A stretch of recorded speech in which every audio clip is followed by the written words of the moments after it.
उस वही हजरत मोहम्मद सल्लल्लाहु अलैहि वसल्लम पहली वही उतरती है तो वो मशवरे के लिए अपने चचा के पास नहीं जाते, वो अपने मशवरे के लिए अपने किसी दोस्त अबू बकर के पास नहीं जाते, वो मशवरे के लिए अपनी अहलिया के पास जाते हैं, अहलिया से मशवरा करते हैं और अहलिया के मशवरे पर ये नहीं कहते कि मुझे अहलिया के मैके ले जानी है, वो हजरत नौफल के पास ले जाती है जो उनके चचा हैं और वो उनके इस बात की तस्दीक करते हैं कि उनको नबूवत मिलने वाली है। आप किधर की बात करते हैं जनाब? औरत को जो हुकूक हैं उसके बाद यही रसूल पाक सल्लल्लाहु अलैहि वसल्लम है कि जब गुजरते थे तो एक खातून कचरा फेंकती थी, आज का मत ऐसी की तैसी तेरी, फलां नहीं थे फलां नहीं थे तेरी माँ नहीं थे तेरी भैन नहीं, पता नहीं क्या क्या करने पे आ जाते हैं। एक एक कचरा नहीं फेंका तो ये नहीं देखा कि ना महंगा है या महंगा में जाके पूछने को चले गए कि हुआ क्या है, आज कचरा नहीं फेंका गया, खैरियत से तो है, खैरियत दरियाफ्त करने जा पहुंचे। उसके बाद बेटी आती है तो नशिश छोड़ देते हैं हजरत फातिमा के आने का।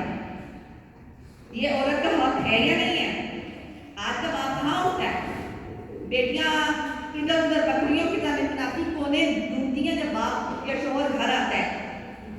वहां पर हमारे कंपनी वाले का हाल ये था कि हजरत हलीमा सादिया के आने पर उसकी अपनी कंपनी भी छाड़ी जाती थी जिन्होंने उन्हें पाला था।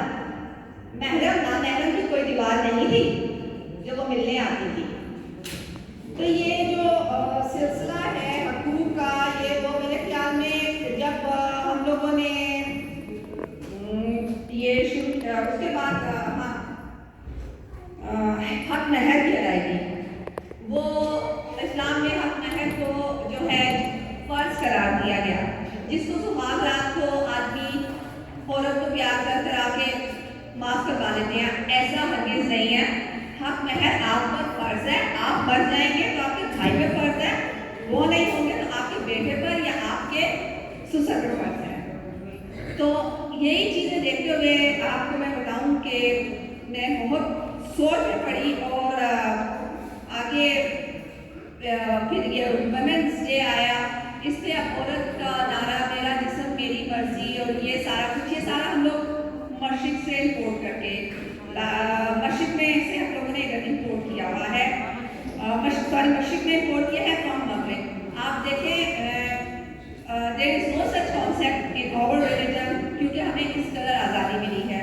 खैर ये तो बातें होती रहेगी और ये लंबी वो है इन्हीं चीज़ों पर डिस्कस करने के लिए, औरत को आवाज़ देने के लिए यंग वुमेन फोरम का जो है बुशरा साहिबा ने वो इसको फाउंडेशन डाली और मेरी बुशरा साहिबा से तकरीबन आज से 1 साल पहले एक रास्ते के बीच में फ्रेंड थे हमारे म्यूचुअल, उनके थ्रू मेरी बातचीत हुई।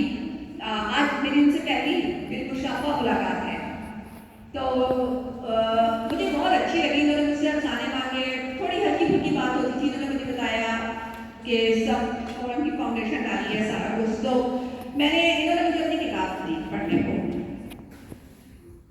किताब मैंने पढ़ी, इससे पहले मैंने आपको क्यों ये बातें की कि हमारा बेस क्या है, लाइक वुमेन्स डे क्या है, क्या कहाँ से हमें हकूक मिल रहे हैं, कहाँ से नहीं मिल रहे हैं।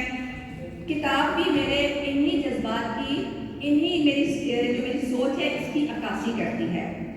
बुशरा साहिबा की जो किताब है ये किताब नहीं है, ये सिस्कियाँ हैं, ये आहें हैं, ये दोहा है इस मुआशरे का जिसको खुद साख्ता मजहबी तालीमों, तोहम परस्ती, रस्म रवाज, मुनाफकत और जहालत का कफन पहनाकर एक दुल्हन की मानिंद सेक कर बिठा दिया गया है और इसकी निकाब कुशाई नामुमकिन है, क्योंकि जो भी इसका निकाब उठाएगा उसको उसमें अपना ही चेहरा नजर आता है।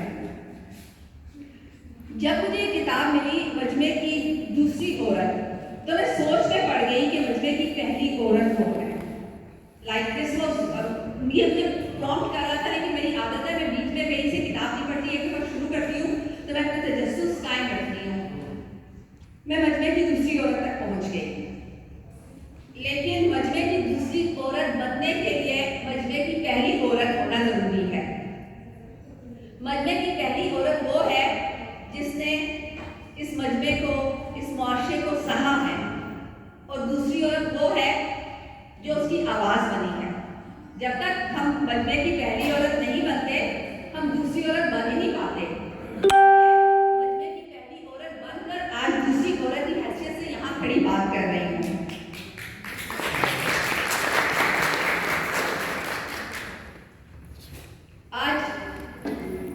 50 साल की हूँ।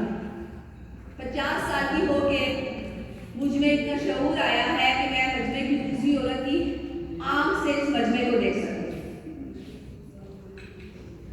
इस किताब में बुशरा साहिबा ने जो कुछ लिखा है उसको मैंने, जो मुझे पसंद आया और मेरे हाथ से जो किताब को सम अप करेगा, I would like to read those lines because इस किताब में एक तो है न्याज़मंदों की न्याज। आप यकीन कीजिए मैंने वो कहानी 3 दफा पढ़ी है।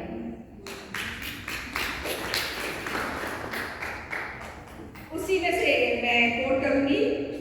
वो मेरे सामने से गुजर रहा है, बच्ची के पांव जमीन पर घिसक रहे हैं, बेबसी, खामोशी, बेबस खामोश आंसू बहाई जा रही है और जिंदगी मुस्कुरा मुस्कुरा कर सर्जिदा रेस जमालियों से कह रही है, कौन है जो रोकेगा?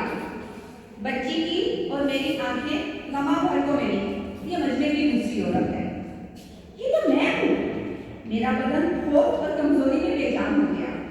ये मेरे पांव हैं जो जमीन पर घिसक रहे हैं। मैं नमाज की नियत तोड़ने का गुनाह कैसे करूं? एक 10 साल बच्चा इस सफेद सलवार कमीज और काली बास्केट वाले से खौफजदा है।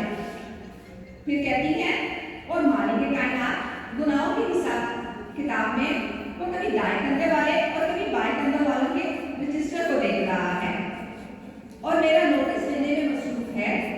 मैं डर रही हूँ, इस बच्चे को कौन बचाएगा? ऊपर वाला तो नमाजों के हिसाब में मसरूफ है। मैंने झुककर देखा, मेरा शऊर मेरी चादर के कोने से लड़का पूछ रहा था। मस्जिद के सकूत ने मेरी झोली में आ गई की जो न्याज डाली, इससे मेरी तीसरी आंख जाग गई है। तालियां होनी चाहिए। वैसे एक बात मैंने देखी है मौजूद के साथ कि जब जहां पर भी खवातीन का इज्तिमा होता है, हम एक दूसरे के लिए तालियां बजाते हुए बड़ी कंजूसी से काम लेते हैं। इस चीज को ध्यान रखिए। अच्छा, फिर दूसरी जगह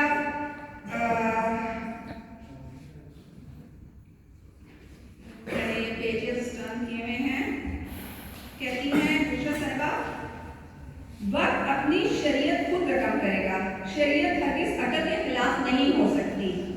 शरीयत हरगिज अकल के खिलाफ नहीं हो सकती। ये फरखंदा के जनाजे का जो मंजर इन्होंने बयान किया है, आप लोग फरखंदा के वाक़े से तो वाकिफ होंगे। वो खातून कि जिन्हें अफगानिस्तान में जिनका जनाजा खवातीन ने उठाया था, जिनके ऊपर तोहमत और बुहतान लगाकर उनको खत्म कर दिया गया। जब मेरे पास टाइम कम है, लेकिन मैं इस किताब से इतनी ऑब्सेस्ड हूँ, I would like to read a few more lines please. फिर एक कहानी में कहती है, सच है औरत की जुबान की ताकत को बाजू की कुव्वत से ही बंद किया जा सकता है, और घड़ा उठाने की बजाय उसने अपना हाथ उठा लिया। फातिमा जोरदार थप्पड़ खाकर हैरत से भाई को रखने लगी और खामोशी से आंसू बहाकर घर की तरफ रवाना हो गई। आखिर में I would like to sum up this with this line.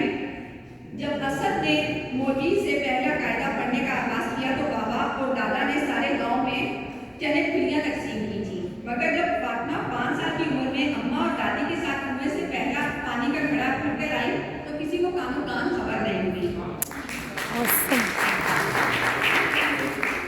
हालांकि उसने इस उम्मीद पर अब्बा और दादा को बताया था कि वो इस कारनामे में खुशी भी मनाएंगे, लेकिन किसी को इसका काम काबिल जिक्र और काबिल फख्र ना लगा, बल्कि सब डर गए कि लड़की तगड़ी हो गई है।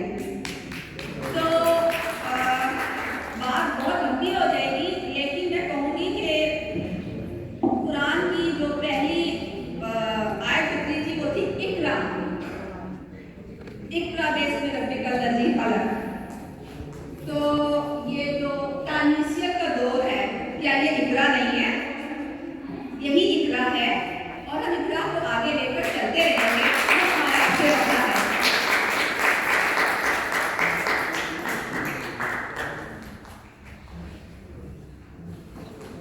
सीमी दुरानी अपनी ये बात कि मैं कहूँगी कि खौफ वालों के लिए मशहूर है।